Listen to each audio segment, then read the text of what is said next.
4వ కీర్తన 3వ వచనం. సైన్యములకు అధిపతివగు యెహోవా, సైన్యములకు అధిపతివగు యెహోవా, నా రాజా, రాజా, నా దేవా, నా దేవా, నీ బలిపీఠమునొద్దనే నీ బలిపీఠమునొద్దనే పిచ్చుకలకు నివాసము దొరికెను. పిచ్చుకలకు నివాసము దొరికెను. పిల్లలు పెట్టుటకు వాన కోవిలకు గూటి స్థలము దొరికెను. చాలు. దేవుని బిడ్డలారా, ఇక్కడ పిచ్చుకలు అనే మాట మనం చూస్తున్నాం. కౌరవ కుమారులు రాస్తున్నారు, పిచ్చుకలకు ఎక్కడ నివాసం దొరికిందంట? దేవుని బలిపీఠం దగ్గర నివాసం దొరికిందంటండి. చిన్నప్పుడు పిచ్చుకలు ఇప్పుడు కూడా ఉంటాయి కానీ మనకి ఇప్పుడు కనబడట్లా. పిచ్చుకను చూసారా? అందరూ చూశారు కదా, అందరూ చూసారా? ఆ పిచ్చుకలు చాలా అల్పమైనవి. బహుశా పక్షులన్నింటిలో కూడా, ఆకాశంలో ఎగిరే పక్షులన్నింటిలో కూడా ఈ పిచ్చుక చాలా అల్పమైంది అయినప్పటికీ కూడా మనుషులమైన మనకు కొన్ని పాఠాలు అది నేర్పిస్తూ ఉందండి. ఏమండి, మనం ఎంత బరువు ఉంటాం? సుమారు ఈ బరువు మీరు చూసుకున్నారు ఎప్పుడైనా? ఎంత ఉంటారు? 60 ఉన్నారా? 70 ఉన్నారా? 100 ఉన్నారా? 100 ఉంటే ఉండొచ్చు. కానీ పిచ్చికి ఎంత ఉంటుంది అంటే కేజీ కూడా ఉండదు, 1/2 కేజీ కూడా ఉండదు. 1/2 కేజీ అన్న ఉండదేమో బహుశా, కదండి? ఎంత ఉంటుంది? ఉందా? ఏం చిన్నామా? 50 గ్రాములు ఉంటుంది అంతేనేమో, 50 గ్రాములు ఉంటుందేమో. పక్షులన్నింటిలో కూడా చాలా చిన్నది, అల్పమైనది, చాలా చిన్నది. అది చిన్నదైనటువంటి పక్షి మనుషులకు చక్కని పాఠాలు నేర్పిస్తుంది. ఈ లోకంలో గొప్పవారైనటువంటి మనుషులకి చాలా చక్కని పాఠాలు నేర్పిస్తూ ఉంది. దేవుని బిడ్డలారా, ఇది దేవుని యొక్క మందిరంలో ఉండేటటువంటి బలిపీఠము దగ్గర నివాసం ఏర్పరచుకుంది అని మనం చూస్తూ ఉన్నాం.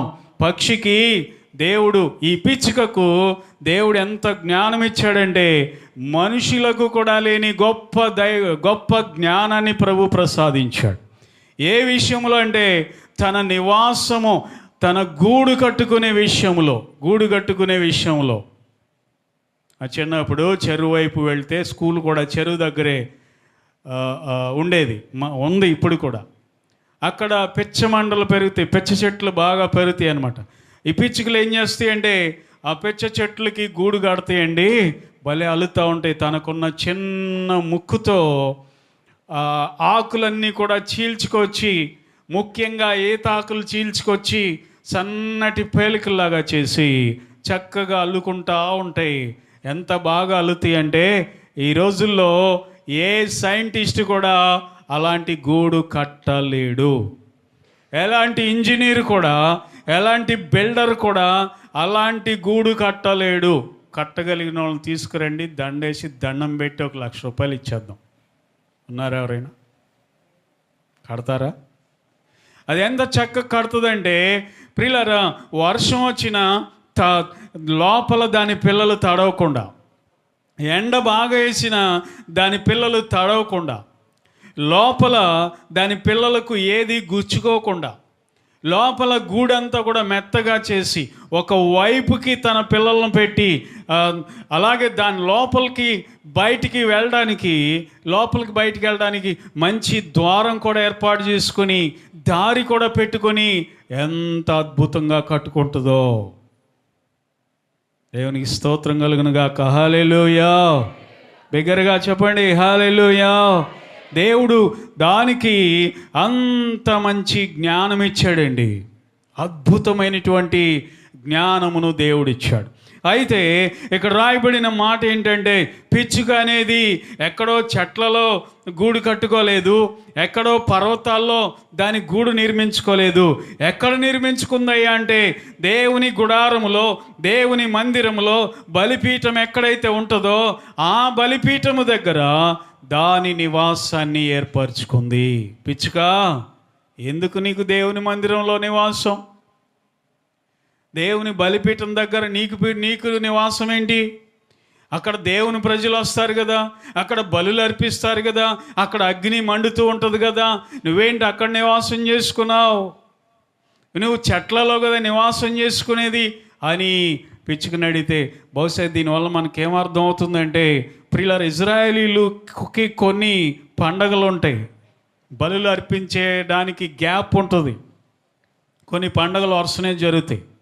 సో ఈ ప్రత్యక్ష గుడారంలో బలులు అర్పించకుండా ఖాళీగా ఉన్న దినాల్లో ఈ పిచ్చికి ఏం చేస్తుందంటే, నేను ఎక్కడైతే క్షేమంగా ఉంటానో, ఎక్కడైతే నా పిల్లలు క్షేమంగా ఉంటే ఇక్కడికి ఎవరు రారు, వచ్చినా నన్ను పాడు చేయరు, నా నివాసమును పాడు చేయరు అని చెప్పి జ్ఞానము కలిగి బలిపీఠము దగ్గర తన గూడు కట్టుకుందంటే. ఎందుకో తెలుసా? పిచ్చుకలకు కానీ అలాగే గూళ్ళు పెట్టుకునే కొన్ని పక్షులకు కానీ శత్రువు ఎవరంటే సాతాను, సర్పం, పాము. ఈ పాము ఏం చేస్తుందంటే కాకి గుడ్లు కానీ ఈ పిచ్చుక గుడ్లు కానీ ప్రియులారా, అది మెల్లగా పైకెక్కి ఆ గుడ్లు తినేయాలని చూస్తుంది, లేదా పిల్లలు పుట్టినట్లయితే ఆ పిల్లలను తినేయాలని చూస్తూ ఉంటుంది. సర్పం ఎక్కుతుంది పైకి, చెట్టు ఎక్కుతుంది. ఏంటిదండి? మీరు ఎక్కుతారా? అబ్బాయి ఎక్కితే దబేలు కింద పట్టం. సర్పం ఎక్కుతుంది పైకి, ఎక్కి ఆ గుడ్లన్నీ కూడా తినేయాలని చూస్తుంది. దేవుని బిడ్డలారా, దేవుడు దీనికి ఇచ్చిన జ్ఞానం చూడండి. మందిరంలో అయితే, బలిపీఠము దగ్గర అయితే ఎవరు నా నివాసాన్ని పాడు చేయరు, ఎవరు నా పిల్లల్ని పాడు చేయరు.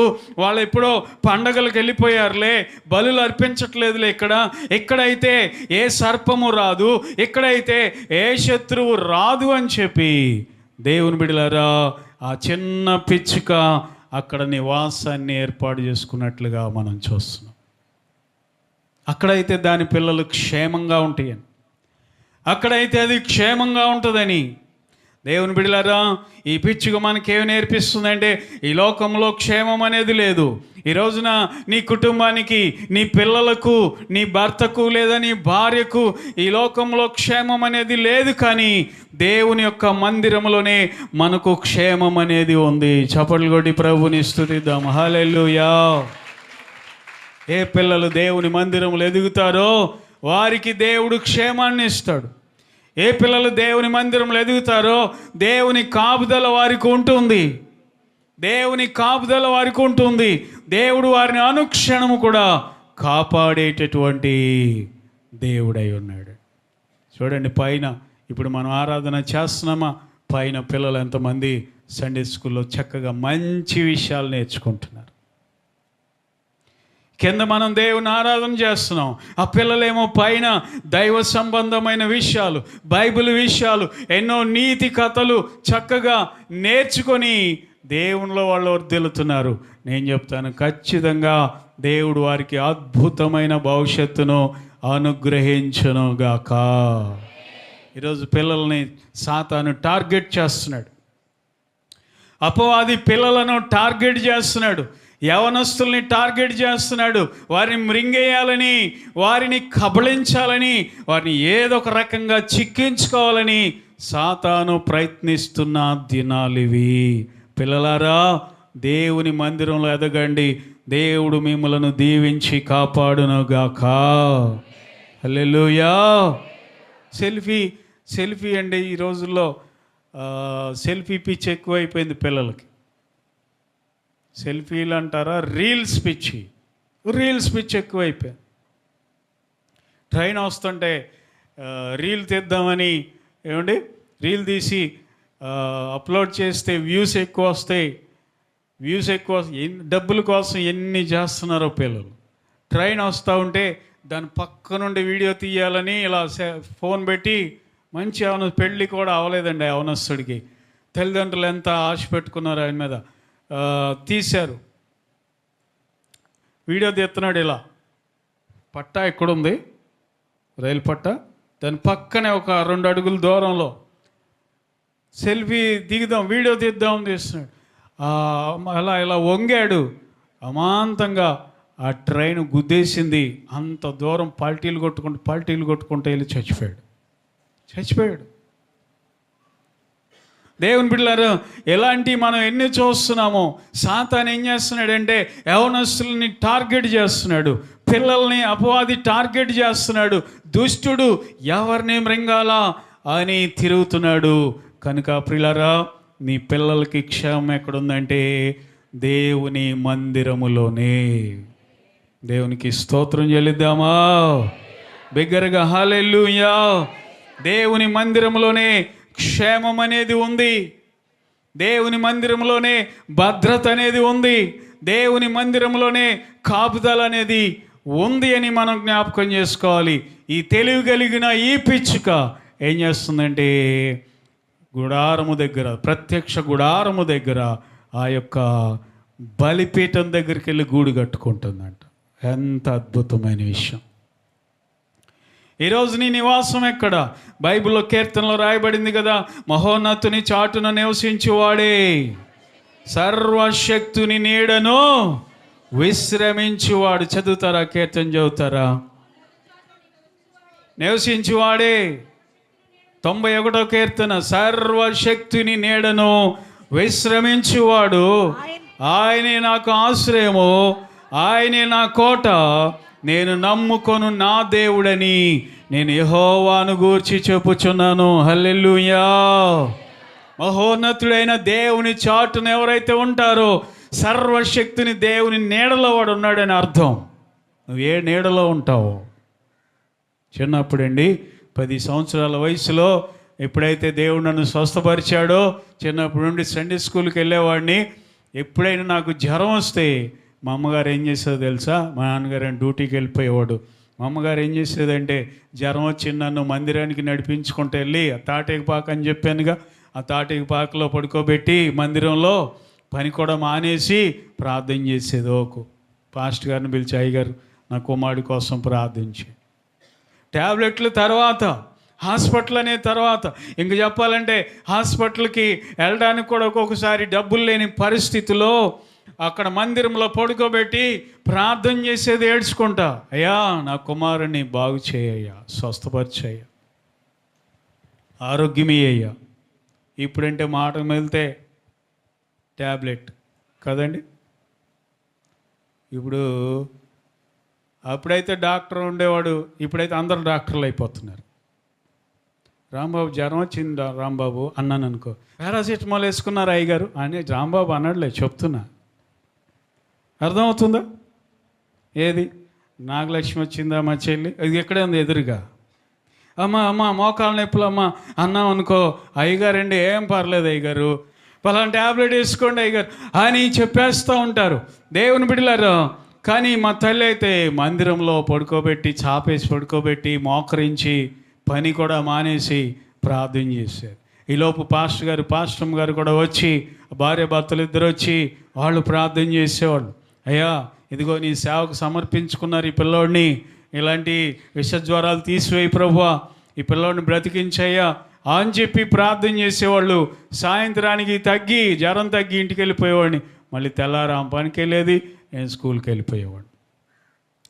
ఎందుకు చెప్తున్నానంటే దేవుని మందిరంలో క్షేమం అనేది ఉంది, దేవుని మందిరంలో భద్రత అనేది ఉంది. ఇంకా చెప్పాలంటే 2వ రాజుల గ్రంథం 11వ అధ్యాయము 2-3 వచనాలు ఎవరైనా చదువుతారా? రాజైన యెహోరాము కుమార్తెయును అహజ్యాకు సహోదరునైన యెహోషేబా అహజ్యా కుమారుడైన యోవాషును హతమైన రాజకుమారులతో కూడా చంపబడకుండా రహస్యముగా తప్పించెను. కనుక వారు అతనిని దాదిని పడక గదిలో అతల్యాకు మరుగుగా ఉంచి ఉండుట చేత అతడు చంపబడకుండెను. అతల్యా దేశమును ఏలుచుండగా ఇతడు 6 సంవత్సరములు యెహోవా మందిరమందు దాదీతో కూడా దాచబడి ఉండెను. అతల్యా అనే దుష్టురాలు రాజకుమారులందరినీ చంపుతూ ఉండగా, దేవుని బిడ్డలారా, ఒకే ఒక్క రాజకుమారుడు తప్పించబడ్డాడు. ఆయన పేరు యోవాషు. 6 సంవత్సరములు దేవుని మందిరములో దాచబడి ఉండెను. యోవాషు దేవుని మందిరంలో దాచబడి ఉన్నాడు. దేవుని బిడ్డలారా, దాచబడిన తర్వాత యెహోయాదా అతనిని కాపాడి, దేవుని వాక్యము నేర్పించి, చక్కని ట్రైనింగ్ ఇచ్చి, తర్వాత రాజుని చేసేసాడు.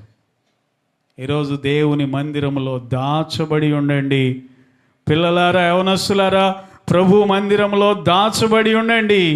దేవుడు మిమ్ములను దీవించునుగాక. చెబుదాం హల్లెలూయా. పిచ్చుక ఎక్కడ నివాసం అండి? ఆయన బలిపీఠము దగ్గర. అది మీతో చెప్తుంది. అల్పమైన పిచ్చుక మనతో చెబుతుంది ఏంటి అంటే, ఇదిగో నేను దేవుని మందిరంలో నివాసం ఏర్పాటు చేసుకున్నాను, నా పిల్లలను నేను కాపాడుకున్నాను. ఓ విశ్వాసులారా, మీరు కూడా దేవుని మందిరములో నివాసం ఏర్పాటు చేసుకు. ఎందుకంటే అతల్య అనే శత్రువు తిరుగులాడుతూ ఉంది. ఎవరు తిరుగులాడుతున్నారండి? చెప్పాలందరూ, ఎవరు తిరుగులాడుతున్నారు? 1 పేతురు పత్రిక 5వ అధ్యాయంలో ఉంది కదా, ఎవరంట? అపవాది గర్జించు సింహము వలె నిబ్బరమైన బుద్ధి గలవారై మెలకుగా ఉండుడి. దేవుని బిడ్డలారా, కాబట్టి సాతాను తిరుగులాడుతున్నటువంటి దినాలు ఇవి. అందరూ స్తోత్రం చెల్లిద్దామా? బిగ్గరగా హల్లెలూయా. ఈ పిచ్చుక ఏం చేసిందంటే, ఈ చిన్న పిచ్చుక దేవుని మందిరంలో ఆయన బలిపీఠము దగ్గర నివాసం ఏర్పాటు చేసుకుంది. నీ నివాసం ఎవరితో? నీ సహవాసం ఎవరితో? ఎక్కడ ఉంటున్నావు? మహోన్నతుడైన దేవుని చాటును ఉంటున్నావా? ఆయన నీడలో ఉంటున్నావా? దేవుని బిడ్డ, ఆయనను ఆశ్రయముగా చేసుకుంటున్నావా? మాటి మాటికి మందిరం మానేసి, చీటికి మాటికి ఆ పని వచ్చిందని ఈ పని వచ్చిందని, లేకపోతే అక్కడికి వెళ్ళాలని ఇక్కడికి వెళ్ళాలని మందిరం ఎగ్గొట్టి నువ్వు జీవిస్తున్నావు అంటే దేవుని కాపుదల నీతో ఉండదు సుమా. భయంకరమైన దినాల్లో మనము జీవిస్తాం. మరణం ఎటు నుండి ఎలా వస్తుందో ఎవరికి కూడా. సర్పం కూడా సైలెంట్గా వస్తుంది పిచ్చుక గుడ్లు తినడానికి, మెల్లగా వచ్చేస్తుంది. ఇంకా చెప్పాలంటే కొన్నిసార్లు తల్లి లేని టైంలో వచ్చేస్తూ ఉంటుంది. వచ్చేసి ఆ గుడ్లన్నీ కూడా తినేసి సైలెంట్గా వెళ్ళిపోతుంది. కనుక ప్రియమైన దేవుని బిడ్డలారా, ఇదేం నేర్పిస్తుంది అంటే మన నివాసము దేవునితో ఉండాలి, మన సహవాసము దేవునితో ఉండాలి, దేవుని మందిరంలో ఉండాలి, మహోన్నతుడైన దేవుని చాటున మనం ఉండాలని ఇది మనకి నేర్పిస్తాం. స్తోత్రం చెల్లిద్దాం. హల్లెలూయా. రెండవదిగా చూద్దామా? కీర్తనలు 102వ కీర్తన 7వ వచనం చదువుకుందాం. 102వ కీర్తన 7వ వచనం. రాత్రి మెలకువగా ఉండి ఇంటి మీద ఒంటిగా ఉన్న పిచ్చుక వలె నేను ఉన్నాను అని అమ్మా, దినమెల్లా నా శత్రువులు నన్ను నిందించుచున్నారు. ఎవరంటున్నారు ఈ మాట? భక్తుడైనటువంటి దావీదు అంటా ఉన్నాడు. అందరూ ఒకసారి దేవుని స్తోత్రం చెల్లిద్దామా? తనను తాను ఒక పిచ్చుకతో పోల్చుకుంటున్నాడు దావీదు.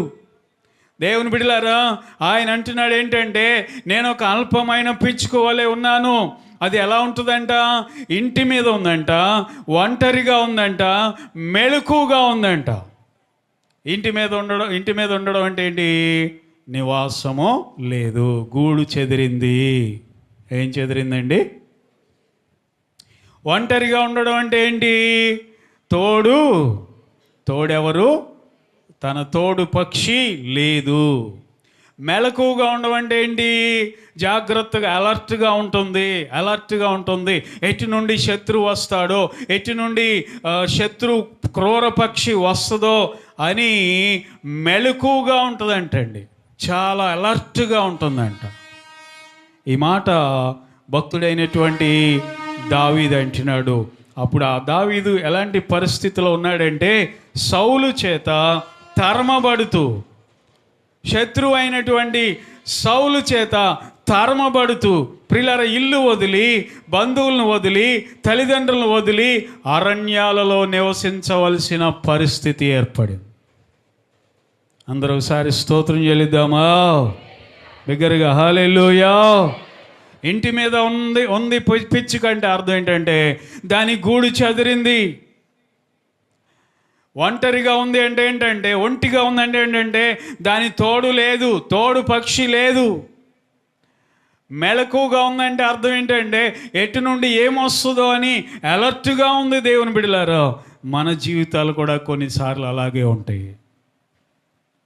ఈ లోకములో కొన్నిసార్లు మన గూడు చెదురుతూ ఉంటుంది. కొన్నిసార్లు మనం ఒంటరిగా ఉండాల్సి ఉంటుంది. చుట్టాలు లేరా? ఉన్నారు. అన్నదమ్ములు లేరా? ఉన్నారు. బంధువులు లేరా? ఉన్నారు. అందరు ఉన్నప్పటికీ కూడా మనం ఒంటరి వారిగా ఉండాల్సిన పరిస్థితి అనేది వస్తుంది.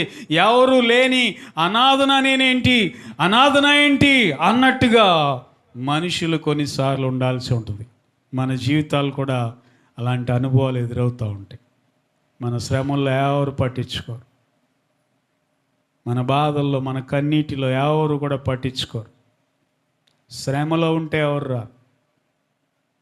డబ్బులు ఉంటే, మంచి దండిగా మనం ఉంటే అందరూ వస్తారు కదండి. బెల్లం ఉన్న చోట ఏమొస్తాయి రాజకుమారు? చీమలోను ఈగలు కూడా వస్తాయా? బెల్లం ఉన్న చోట చీమలు వస్తాయి, పంచదార ఉన్న చోట ఈగలు వస్తాయా రావా? అలాగే డబ్బు ఉన్న చోట ఈగలు వస్తాయి. ఏ దోమలో చెప్పండి, ఏ పురుగులు వస్తాయి? చుట్టాలనే పురుగులు వస్తాయా రావా? డబ్బులు ఉంటే బాగా అందరు వస్తారు. చెరువులో నీళ్ళు ఉంటే ఏమవుతాయి? కప్పలో పాములు వస్తాయి. ఇంట్లో ధాన్యం ఉంటే ఏమొస్తాయి? ఇటువరకు ధాన్యం కుప్పగా పోసేవాళ్ళు ఇంట్లో ఒడ్లో రాసి ధాన్యం ఉంటే ఏమవుతాయి? ఎలుకలోనూ పందికొక్కులు వస్తాయి. బెల్లం ఉంటే చీమలు వస్తున్నాయి, పంచదార ఉంటే ఈగలు వస్తున్నాయి. ఏంటి? చెరువులో నీళ్ళు ఉంటే కప్పలు వస్తున్నాయి, ఇంట్లో ధాన్యం ఉంటే పందికొక్కులు వస్తున్నాయి. అలాగే నీ ఇంట్లో డబ్బు ఉంటే ఏ పందికొక్కులు వస్తాయి? చుట్టాలు. అర్థమవుతుందా? ఎవరో కాదు, మా మేనమామ కొడుకి సంబంధం పుచ్చుకోవాలని చూస్తున్నాం. ఎందుకని? కొంచెం వెయిట్ పెరిగాడు కాబట్టి సంబంధమే ఏకంగా. అర్థమవుతుందా? ఇంట్లో డబ్బులు లేకపోతే అన్నయ్య మీ అమ్మాయిని అన్నయ్య, మీ అబ్బాయిని అన్నయ్య, మా అమ్మాయికి అన్నాను. నేను ఆల్రెడీ మాట ఇచ్చాను అంటారా? అలాంటి వాళ్ళే దేవుని బిడ్డలారా. డబ్బు ఉంటే అందరూ ఉంటారు, కానీ మనకు ఏమీ లేకపోతే ఎవరు కూడా మనతో రారు. ఈ పిచ్చుక మనకి ఏమి నేర్పిస్తుందంటే, ఒంటరిగానే పోరాడు నీ జీవితాన్ని. ఎవరో వస్తారని, ఎవరో సహాయం చేస్తారని నువ్వు వాళ్ళపైన ఆశ పెట్టుకోవద్దు. ఒంటరిగా నిలబడు, ఒంటరిగా పోరాడు, ఒంటరిగానే చావు. చచ్చేది ఒంటరిగానే, తప్పదులే. మనతో పాటు ఎవరు చనిపోయేవాళ్ళు ఉంటారా? ఎవరు ఉండరు. దేవునికి స్తోత్రం చెల్లిద్దాం. హల్లెలూయా. కాబట్టి దేవుని బిడ్డలారా, పిచ్చుక ఏం నేర్పిస్తుందంటే, ఇదిగో నీకు తోడు ఎవరు ఉండరు ఈ లోకంలో. ఒంటరిగానైనా సరే, ఎన్ని సమస్యలు వచ్చినా ఒంటరిగానే పోరాడు, ఎన్ని శోధనలు వచ్చినా ఒంటరిగానే నిలబడు. ఎవరో వస్తారని వారి కోసం ఎదురు చూడొద్దు. చూడాల్సిన అవసరం కూడా లేనే లేదు. దేవునికి స్తోత్రం. హల్లెలూయా. దావీదు కూడా ఒంటరి వాడే. తల్లిదండ్రులు ఉన్నప్పటికీ, అన్నదమ్ములు ఉన్నప్పటికీ వాళ్ళు ఏమీ చేయలేని పరిస్థితి. అరణ్యంలో పరిగెత్తుతున్నాడు, బండల చాటున దాక్కుంటున్నాడు, గుహలలో పండుకుంటున్నాడు. దేవుని బిడ్డలారా, క్రూర మృగాలతో సహవాసం చేస్తున్నాడు దావీదు. ఒంటరి జీవితం అయిపోయింది. తల్లిదండ్రులున్నా కాపాడలేని పరిస్థితి, అన్నదమ్ములున్నా, యుద్ధంలో ఉన్న సైనికులుగా ఉన్న తమ్ముడిని కాపాడుకోలేని పరిస్థితి. మనుషులు ఎప్పుడు ఎలా మారిపోతారో తెలియదు. ఒకప్పుడు దావీదు గొలియాతుని జయిస్తే దావీదుకు 10,000 కొలది అన్నారు. ఈరోజు సౌలు తరుముతుంటే దావీదు ఎవరో మాకు తెలియదు అంటున్నారు. మనుషులు అవకాశవాదులు, ఎటైనా మారిపోతారు. హలో, వింటున్నారా? మా ఫ్రెండ్ థిక్ ఫ్రెండ్ అని రాసుకుని పూసుకుని తెరమాకండి. ఏముండదు అక్కడ. సమయం వచ్చినప్పుడు ఆ థిక్ ఫ్రెండ్ ఉండదు, డొక్కు ఫ్రెండ్ ఉండదు. అర్థమవుతుందా? దావీదు తనను తాను పోల్చుకుంటున్నాడు. నేను ఇంటి మీద ఒంటిగా ఉన్న పిచ్చుకోవాలే, మెలకువగా ఉన్న పిచ్చుకోవాలే ఉన్నానని ఆయన తనను తాను పోల్చుకుంటున్నాడు. ఒంటరిగా మనం పోరాడాలి ఈ లోకములో. ఎవరో వస్తారని ఎప్పుడు కూడా చూడకూడదు. బ్రతికున్నప్పుడు రారు, చచ్చిపోయినాక కూడా రారు. వస్తారు ఎవరైనా? మాట్లాడరు. ఒక యవనస్తుడు చనిపోయాడు. యవనస్తులారు వినండి, వాళ్ళ తల్లిదండ్రులు బైక్ కొనిచ్చారు ఆయనకి, ఖరీదైన బైకులతో కూడా కొద్ది జాగ్రత్తగా ఉండండి. ఈ వర్షం పడినప్పుడు మరీ జర్రున జారిపోతూ ఉంటాయి. మంచి బైక్ కొనిచ్చారు, బాగానే ఉంది. చనిపోయాడు యాక్సిడెంట్లో, ప్రమాదం జరిగి చనిపోయాడు. గొయ్యి తవ్వారు. మనుషులకి మామూలుగా చచ్చిపోతే గొయ్యి ఎంత అవుతారని నేను మొన్న పేపర్లో కూడా చూసా, ఫేస్బుక్లో కూడా చూసా. మనిషి చచ్చిపోతే గొయ్యి ఎంత తవ్వుతారంటే 6 అడుగులు పొడుగు తవ్వుతారు. వెడల్పు మహా అయితే 3 అడుగులు ఉంటుందేమో, అంతే, 3 కంటే ఎక్కువ ఉండదు. ఈ యవనస్తుడికి చచ్చిపోయిన యవనస్తుడికి 6 అడుగులు పొడుగు 6 అడుగులు వెడల్పు గొయ్యి తీశారు. ఎందుకయ్యా అంటే తల్లిదండ్రులు చెప్తున్నారు, మా అబ్బాయికి బైక్ అంటే ప్రాణం అండి, మా అబ్బాయికి బైక్ అంటే ప్రాణం. అందుకే మా వాడిని పూడ్చిపెట్టేటప్పుడు ఏడుస్తూ చెప్తున్నారు, మా అబ్బాయికి కొన్న బైక్ కూడా అందులో వేసేస్తున్నాం, పక్కనే దాన్ని కూడా సమాధి చేసేస్తున్నాం అని ఏడ్చుకుంటూ, బోర్ను ఏడ్చుకుంటూ చెప్తున్నారు అన్నమాట. వేశారు, అదే పని చేశారు. చనిపోయిన యవనస్తుడిని సమాధి పెట్టితో పాటు పక్కన దానిలో పెట్టారు, పక్కనేమో ఆ బైక్ని నిలబెట్టారు. సమాధి పెట్టి పక్కనే ఆ గోతులో నిలబెట్టి పూర్తి చేశారు. భలే ఆశ్చర్యం ఇస్తుంది నాకు. ఏంట్రా బాబా, బైక్ని కూడా పూర్తి చేశారు. ఇప్పుడు నేను ప్రశ్న అడుగుతా, చచ్చిపోయిన కుర్రోడికి బైక్ అంటే ఎక్కువ ప్రేమ, తల్లి అంటే ఎక్కువ ప్రేమ? హలో, ఇటు. బైక్ అంటే ఎక్కువ ప్రేమ, తండ్రి అంటే ఎక్కువ ప్రేమ? బైక్ మీద ఎక్కువ ప్రేమ ఉంటుందా వాడికి, వాళ్ళ అక్క మీద ఎక్కువ ప్రేమ ఉంటుందా? నిజం చెప్పండి మీరు. మాట్లాడరు. ఏమన్నా ఇంత అంట వస్తుందో అని. వాస్తవానికి బైక్ కంటే కూడా తల్లిదండ్రులు అంటే ప్రాణం, బైక్ కంటే కూడా అక్క చెల్లెళ్ళు అంటే ప్రాణం. ఎవరైనా వెళ్ళారు మరి? బైక్ తీసేయండి నేను వెళ్తా అన్నారా? బైక్ తీసి పక్కన పడేయండి నేను వెళ్తా అన్నవాళ్ళు ఎవరైనా ఉన్నారా? ఆ గోతులోకి నేను వెళ్తా, ఆ తమ్ముడు అంటే మాకు ప్రాణం, బైక్ని ఏంటి నేను వెళ్తా అనేవాళ్ళు ఎవరు ఉండరు. ఈ లోకం అటువంటిది. కాబట్టి ఒంటరిగా బ్రతకడం నేర్చుకో, దేవుడు నిన్ను బలపరుచును గాక. చెప్దాం హల్లెలూయా. ఎన్నో నిద్రలేని రాత్రులు గడిపాడు దావీదు కూడా. పిచ్చుక ఎలా ఒంటిగా మెలకుగా ఉంటుందో దావీదు కూడా నిద్రలేని రాత్రులు గడిపాడు. దేవుని బిడ్డలారా, తోడెవరు లేని పరిస్థితులు అనుభవించాడు. ఈరోజు నువ్వు అనుకుంటున్నావు, నాకే ఎవరు లేరు అనుకుంటున్నావు, ఈ లోకంలో నాకు తోడెవరు లేరు అనుకుంటున్నావు. నిజమే, ఎంతోమంది భక్తులు కూడా అలాంటి పరిస్థితి అనుభవించారు. ఎందుకు భయపడాలి? ఒంటరిగా పోరాటం చేయటం నేర్చుకో. ఈ భూమి మీద నీతో ఎవరు రారు, నీ సమస్యలు ఎవరు రారు, నీ పోరాటాల్లో ఎవరు రారు. దేవుడు నిన్ను ఖచ్చితంగా బలపరచగలిగినటువంటి దేవుడై ఉన్నాడు. దేవునికి స్తోత్రం కలుగునుగాక. చెప్దాం హల్లెలూయా. ఇంటి మీద ఉంది, ఒంటరిగా ఉంది, మెలకుగా ఉంది. దేవుని బిడ్డలారా, భయముతో ఉంది, బాధతో ఉంది ఒంటరి పిచ్చుక. సో అది నీకు నేర్పిస్తుంది, ఫైట్ చేయి. నీ భర్త ఉండొచ్చు, ఉండకపోవచ్చు, నీ తల్లిదండ్రులు నీతో ఎల్లకాలం ఉండొచ్చు, నీ తల్లిదండ్రులు కొంతకాలమే ఉంటారు, ఆ తర్వాత ఉండకపోవచ్చు. కొన్నిసార్లు నువ్వు ప్రేమించిన వాళ్ళు కూడా ఎక్కువ కాలం ఉండకపోవచ్చు. ఈరోజు నీ జీవితం ఒంటరిగా నువ్వు కొనసాగించాలి. ఖచ్చితంగా ఒంటరి జీవితాన్ని నువ్వు కొనసాగించాలి. యేసు ప్రభు వారు కూడా శిలువ మరణం పొందేటప్పుడు అందరూ కూడా ఎవరి దారి వాళ్ళు వెళ్ళిపోయారు. ఒక దేవుని దూత వచ్చి గెత్సేమనే తోటలో యేసయ్యను ఏం చేశాడండి? ఆ దూత బలపరిచినట్లుగా మనము చూస్తూ ఉన్నాం. ఆ రిఫరెన్స్ లూకా సువార్త 22వ అధ్యాయం 42-43 వచనాలు చదువుదాం. లూకా సువార్త 22వ అధ్యాయము 42-43 వచనాలు. తండ్రి, ఈ గిన్నె నా యొద్ద నుండి తొలగించుటకు నీ చిత్తమైతే తొలగించుము. ఆయనను నా ఇష్టము కాదు, నీ చిత్తమే సిద్ధించునుగా కని ప్రార్థించెను.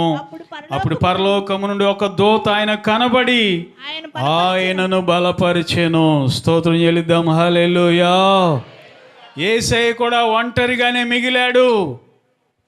5 రొట్టెలు 2 చేపలు 5,000 మందికి పంచిపెడితే ఆ 5,000 మందిలో 5 అన్నా వచ్చి, ప్రభువా మీ సిలువను మేము మోస్తాం అన్నవాళ్ళు ఎవరైనా ఉన్నారా?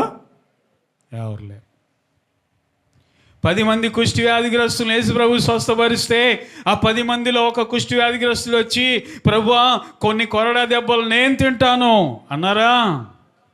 ఎవరు అనలా. అర్థమవుతుందా?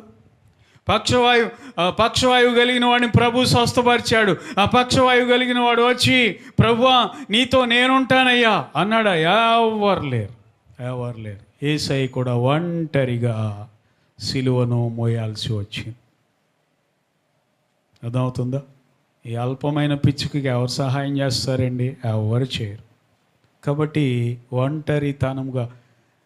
ఒంటరిగానే మనము ఈ లోకంలో అలానే అందరినీ దూరం చేసుకోవాలని కాదు సుమా. నాకు వాళ్ళక్కర్లా, వీళ్ళక్కర్లా, ఎవరక్కర్లా అని దూరం చేసుకోకర్లా. అందరినీ మనం ప్రేమించాలి. మన సమస్యల్లో మనం ఏం చేయాలంటే ఒంటరిగానే మనము పోరాడేవారుగా ఉండాలి. దేవునికి స్తోత్రం కలుగునుగాక. చెప్దామండి హల్లెలూయా. అయితే దేవుడిచ్చే వాగ్దానం ఏంటంటే చూడండి, మత్తయి సువార్త 10వ అధ్యాయము 29వ వచనం చదువుకుందాం.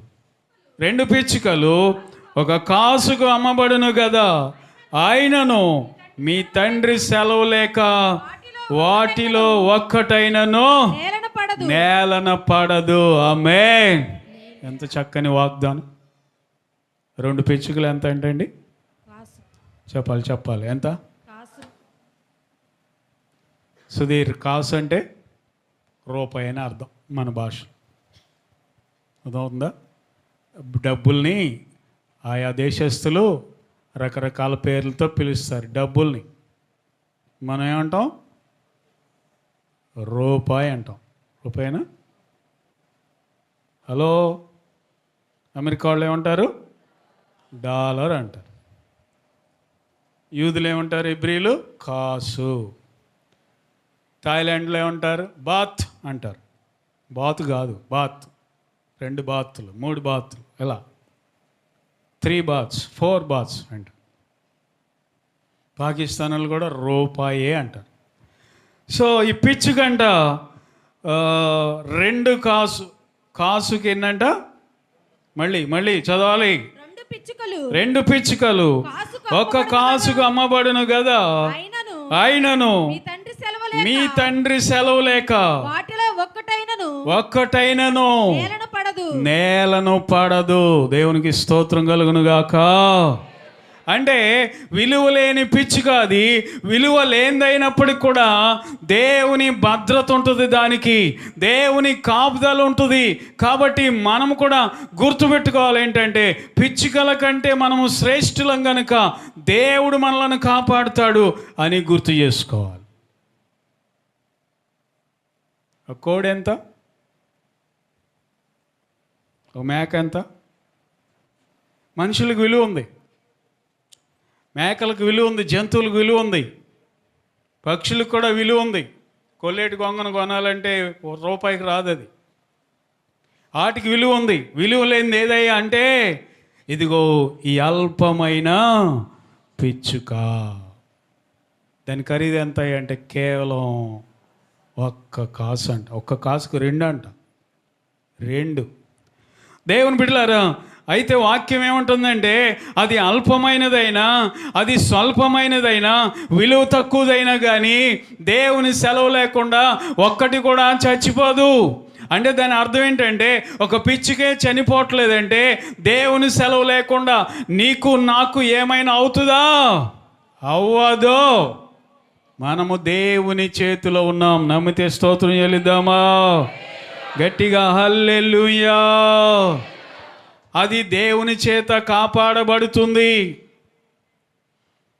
అది అల్పమైనదైనా కానీ దేవుడు అనుక్షణము దాన్ని కాపాడుతున్నాడు. దేవుని సెలవు లేకుండా ఒక్కటి కూడా రాలి కింద పడదు. ఆ పిచ్చికి ఏం నేర్పిస్తుందంటే భయపడవద్దు, దేవుడు నిన్ను కాపాడుతున్నాడు. నన్ను కాపాడుతున్న దేవుడు నిన్ను కూడా కాపాడుతున్నాడు. ఓ మనుషుడా, ఎందుకు భయపడతావు అని నేర్పిస్తుంది ఆ పిచ్చుక. అది చాలా అల్పమైనది ఈ లోకంలో. అది చాలా విలువ తక్కువది, బరువు లేనిది. అయినప్పుడు కూడా దేవుడు దాన్ని కాపాడుతున్నాడే. ఈరోజు మనం ఎందుకు భయపడాలి? కొంచెం బీపీ ఎక్కువైనా భయమే, షుగర్ తక్కువైనా భయమే కదండి. కొంచెం థైరాయిడ్ పెరిగిందన్నా భయమే, లేకపోతే కాళ్ళ నొప్పులు మోకాళ్ళ నొప్పులు వచ్చేసినాయి అంట అన్నా భయమే. ప్రతి దానికి భయమే, ప్రతి దానికి భయమే.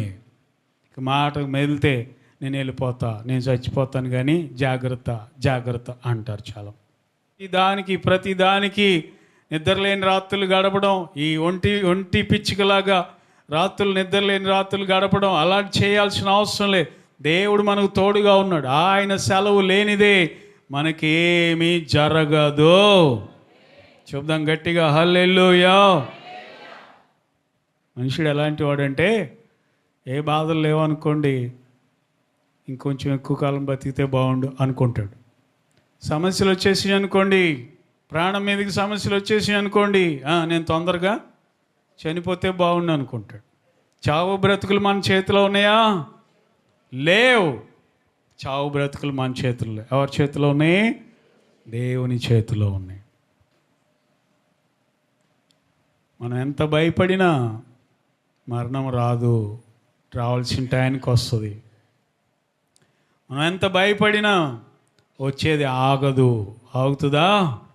ఆగదు. భయపడవలసినటువంటి అవసరం లేనే లేదు. దేవునికి స్తోత్రం చెల్లిద్దామా? బిగ్గరగా హల్లెలూయా. కనుక దేవుని బిడ్డలారా, దేవుని సెలవు లేకుండా ఒక్కటైన ఆకాశం నుండి కిందకి రాలదని మనం చూస్తున్నాం. ఆ పిచ్చికి ఏం చెప్తుందంటే నేను విలువ తక్కువ దాన్నే, నేను విలువ లేని దాన్నే, కానీ దేవుడు నన్ను కాపాడుతున్నాడు, దేవుడు నన్ను భద్రపరుస్తున్నాడు, దేవుని కాపుదల నాకు ఎల్లప్పుడూ ఉంది. ఓ మనుషులారా, మీరు కూడా భయపడమాకండి, మనం కూడా దేవుని చేతిలో ఉన్నాం. యోహాను సువార్తలో అంటాడు, చూడుము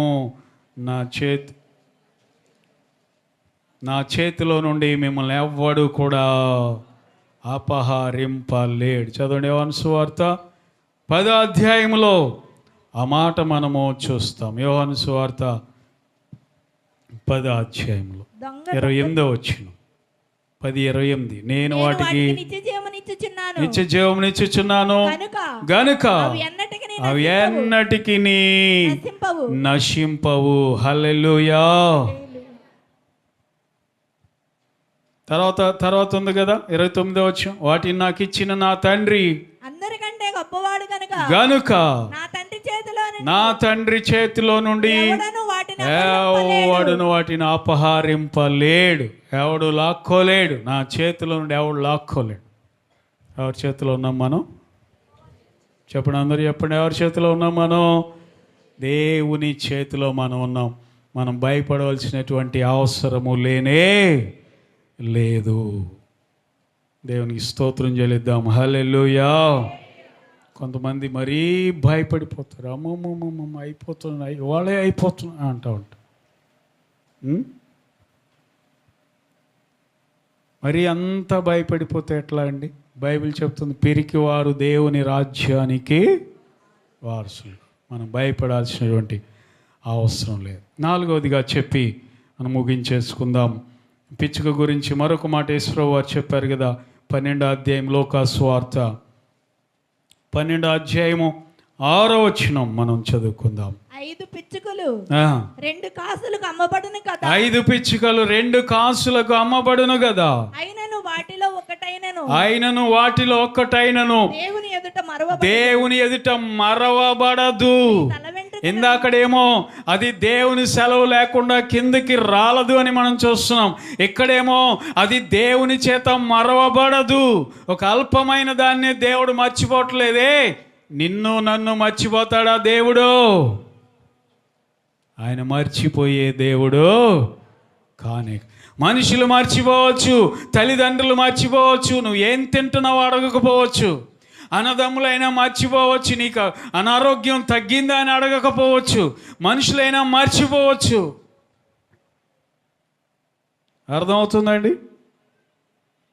దేవుడు ఎన్నడూ మనల్ని మరువడు. ఆదికాండం 40వ అధ్యాయంలో ఆఖరి వచనంలో యోసేపు గురించి ఏం రాయబడిందంటే, అతడు జ్ఞాపకం చేసుకోరా బాబు నన్ను అంటే వాడు అసలు మర్చిపోయాడంట. అయితే పానదాయకుల అధిపతి యోసేపును జ్ఞాపకము చేసుకొనక తను మర్చిపోయాను. పానదాయకుల అధిపతి మర్చిపోయాడు కానీ దేవుడు మర్చిపోయాడా? యోసేపును దేవుడు మర్చిపోలేదు. దేవునికి స్తోత్రం చెల్లిద్దాం. హల్లెలూయా. యేసయ్యను కూడా మర్చిపోయారు ఆయన తల్లిదండ్రులు. ఎప్పుడు? ఏ వయసులో? చిన్న వయసులో. ఎక్కడ మర్చిపోయారు? యెరూషలేములోనే దేవాలయంలో మర్చిపోయారే. మనతో పాటు వచ్చేస్తున్నాడు లేరా అనుకుని వెళ్ళిపోయారు. ఎంత దూరం వెళ్ళారంట? తల్లిదండ్రులు ఎరుగక సమూహములో ఉన్నాడని తలంచి అది ఒక్క దిన ప్రయాణం వెళ్ళిపోయారంట. రోజంతా వెళ్ళిపోయారంట. యేసుప్రభు మర్చిపోయి. ఈరోజున ఎవరైనా మర్చిపోవచ్చు, తల్లిదండ్రులు మర్చిపోవచ్చు, కానీ దేవుడు మనలను మర్చిపోయేవాడు కానే కాదు. నమ్ముతున్నారా? నమ్మితే అందరూ స్తోత్రం చెల్లిద్దామా? హల్లెలూయా. మరువని దేవుడు ఉన్నాడు. నీ నీతిని మరువడు, నీ యథార్థతను మరువడు, నీ పరిశుద్ధతను, నీ దేవుని కోసం చేసిన శ్రమను, ఆ కష్టాన్ని ప్రభు మర్చిపోవడమా? ఆఫ్టర్ ఆల్ ఒక పిచ్చుకునే దేవుడు మర్చిపోవట్లేదంట. పిచ్చుకల కంటే మనం శ్రేష్ఠులం కాదా? దేవుడు ఎందుకు మర్చిపోతాడు? మనం అనుకుంటాం దేవుడికి మమ్మల్ని వదిలిపెట్టేసాడులే అని. కానీ ఈరోజు ఉదయకాల సమయంలో దేవునితో మాట్లాడుతున్నాడు. నువ్వు దేవుని జ్ఞాపకంలో ఉన్నావు. దేవుని జ్ఞాపకంలో ఉన్నావు. నీ ప్రార్థనలు ఆయన జ్ఞాపకంలో ఉన్నాయి. నీ నీతి ఆయన జ్ఞాపకంలో ఉంది. నీ పరిశుద్ధత ఆయన జ్ఞాపకంలో ఉంది. నువ్వు ప్రభు కోసం పడిన ప్రయాస ఆయన జ్ఞాపకంలో ఉంది. నువ్వు దేవుని కోసం చేసిన త్యాగం, ఆ అర్పణలు దేవుని జ్ఞాపకంలో ఉన్నాయి. దేవుడు మర్చిపోడు. గుర్తుపెట్టుకో, నిశ్చయంగా ఒకరోజు నిన్ను దర్శించును గాక. చెప్దామా? హల్లెలూయా. బిగ్గరగా హల్లెలూయా.